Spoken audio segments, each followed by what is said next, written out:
हैं सारणीबद्ध विधि को कैसे लिखते हैं।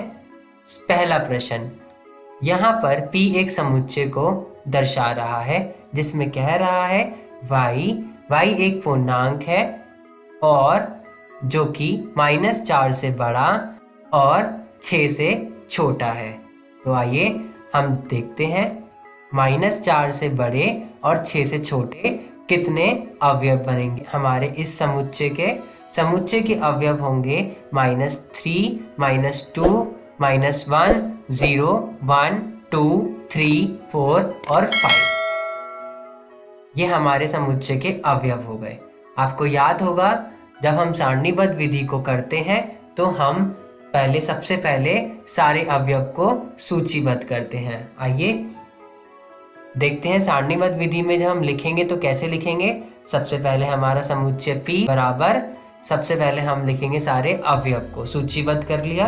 फिर उसके बाद अर्ध विराम द्वारा दर्शाएंगे, फिर उसके बाद मझले कोष्ठक के भीतर डाल देंगे। तो हमारा P समुच्चय क्या हो गया, -3, -2, -1, 0, 1, 2, 3, 4, 5। ठीक है दोस्तों, आइए देखते हैं दूसरा प्रश्न। Q बराबर y, जहाँ पे y एक प्राकृतिक संख्या है जो कि 8 से कम है। इस समुच्चय के अवयव क्या हो गए, 1, 2, 3, 4, 5, 6 और 7। अब हमने जब इसे सारणीबद्ध विधि में लिखा तो हम कैसे लिखेंगे। Q बराबर 1, 2, 3, 4, 5, 6, 7 और फिर मझले कोष्ठक के भीतर डाल देंगे। ओके दोस्तों, ये हमारी क्या तैयार होगी, सारणीबद्ध विधि। देखते हैं तीसरा प्रश्न क्या कहता है। हमारे पास एक समुच्चय है जिसका नाम है R। यहाँ पे कहता है y 2 अंकों की प्राकृतिक संख्या है जिसके अंकों का योग 9 है। y जो है यहाँ पे दिखा रहा है कि वो 2 अंकों का प्राकृतिक संख्या है। अगर योग करेंगे उन 2 अंकों का तो हमें क्या मिलेगा, 9 मिलेगा। तो ऐसे कितने अंक हो गए प्राकृतिक संख्या के हमारे, आइए देखते हैं। 18, 27, 36, 45, 54, 63, 72, 81 और 90। तो हम इसे सारणीबद्ध रूप में कैसे लिखेंगे। जब हमने इन अवयवों को देखा तो हमने देखा ये सारे 2 अंकों के हमारे क्या है, प्राकृतिक संख्या है जिनका योग करेंगे तो हमें 9 मिलेगा। आइए देखते हैं, अगर हम 18 का योग करते हैं क्या हमें 9 मिलता है। हाँ, 1 + 8 बराबर है 9 के। ऐसे ही हम 27 का देखेंगे, 2 + 7 बराबर है 9 के। अब जब हमने इसे सारणीबद्ध विधि में लिखा तो हमने क्या लिखा, R बराबर है 18, 27, 36, 45, 54, 63, 72, 81, 90। फिर मझले कोष्ठक के अंदर डाल दिया। ठीक है दोस्तों, आइए जानते हैं चौथा प्रश्न।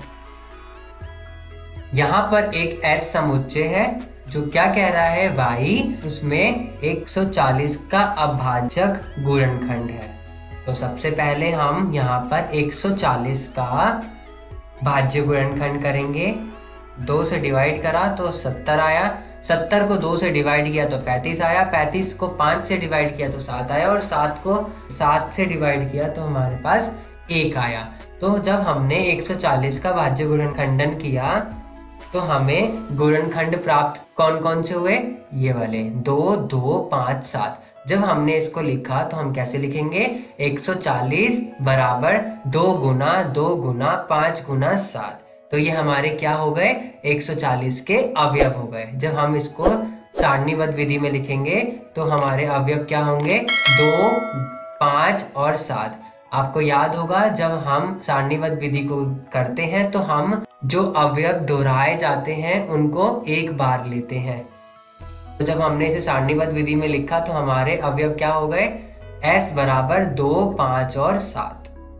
ओके दोस्तों, आइए नेक्स्ट। अब ये कह रहा है हमारे पास एक T समुच्चय है जिसमें X बता रहा है। X शब्द एलिफेंट का एक अक्षर है।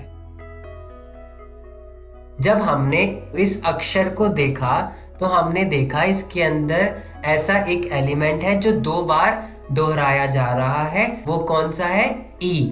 जो हमने इस अक्षर के अवयव को ज्ञात किया तो हमें क्या मिला, ELPHENT।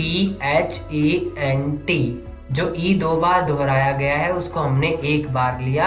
जब हमने इसे सारणीबद्ध विधि में लिखा तो हमने क्या लिखा, t बराबर e, l, p, h, a, n, t और फिर मझले कोष्ठक भीतर के अंदर डाल दिया। आइए अब बात करते हैं समुच्चय को समुच्चय निर्माण रूप में कैसे लिखा जाए। हमारे पास एक समुच्चय है, उस समुच्चय के अंदर हमारे पास है अवयव 1, 2, 3 और 6। जब हमने इन अवयव को देखा तो हमें ये पता चला कि ये संख्या एक प्राकृतिक संख्या है, और जब हमने इसे और ध्यान से देखा तो हमें ये भी पता चला कि ये 6 का भाजक है।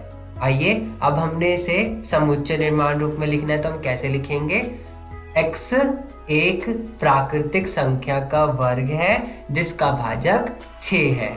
ओके दोस्तों, यहाँ पे जो ये दो डॉट्स हैं क्या दर्शा रहे हैं, कॉलन। यहाँ पे x जो दर्शा रहा है वो अवयव दर्शा रहा है, और एक प्राकृतिक संख्या का वर्ग है जिसका भाजक 6 है। ये हमें बता रहा है कि ये समुच्चय के अवयव की विशिष्ट गुणधर्म है, और आपको जैसा पता है अंत में हम मझले कोष्ठक के भीतर डाल देते हैं।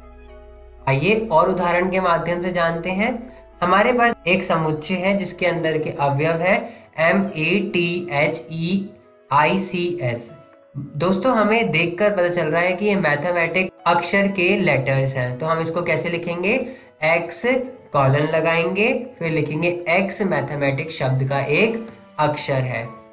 अगला प्रश्न, एक समुच्चय है जिसके अंदर के अवयव है 1, 3, 5, 7, 9। इसको देख के ये पता चल रहा है कि हमें कौन सी संख्या दे रहे हैं, विषम संख्या। ये हमारे क्या है, विषम प्राकृतिक संख्या है। जब हमने इनको देखा तो हमें पता चला कि ये विषम प्राकृतिक संख्या है, तो हम इसको कैसे लिखेंगे, x कॉलन x संख्या 10 से कम विषम प्राकृतिक संख्या है।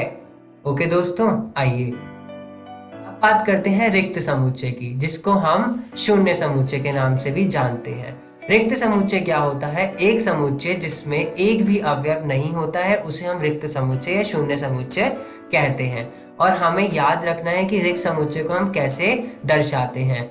रिक्त समुच्चय को हम प्रदर्शित करते हैं दो तरीके से, पहला खाली मझले कोष्ठक के द्वारा और दूसरा फाई के द्वारा। इसको हम फाई के नाम से जानते हैं।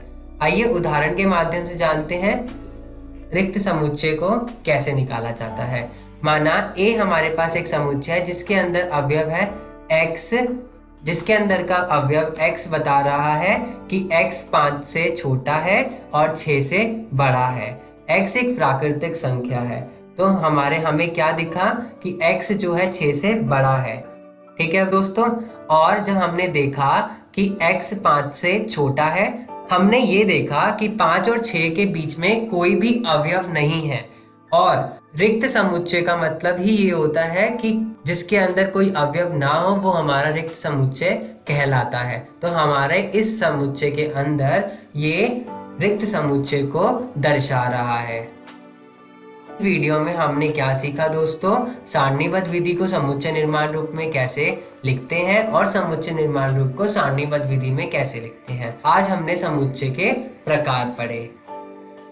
अगर आपको और विस्तार में जानना है तो आप अपनी एनसीईआरटी की कक्षा 11वीं की बुक का भी प्रयोग कर सकते हैं। अगली वीडियो में दोस्तों हम पढ़ेंगे परिमित और अपरिमित समुच्चय क्या होता है, समान समुच्चय क्या होता है। धन्यवाद दोस्तों। अच्छा सुनो, सब्सक्राइब करते वक्त ना घंटी बजा देना, ताकि जब मैं ऑनलाइन आऊँ तो तुम्हारे फोन की भी घंटी बजे।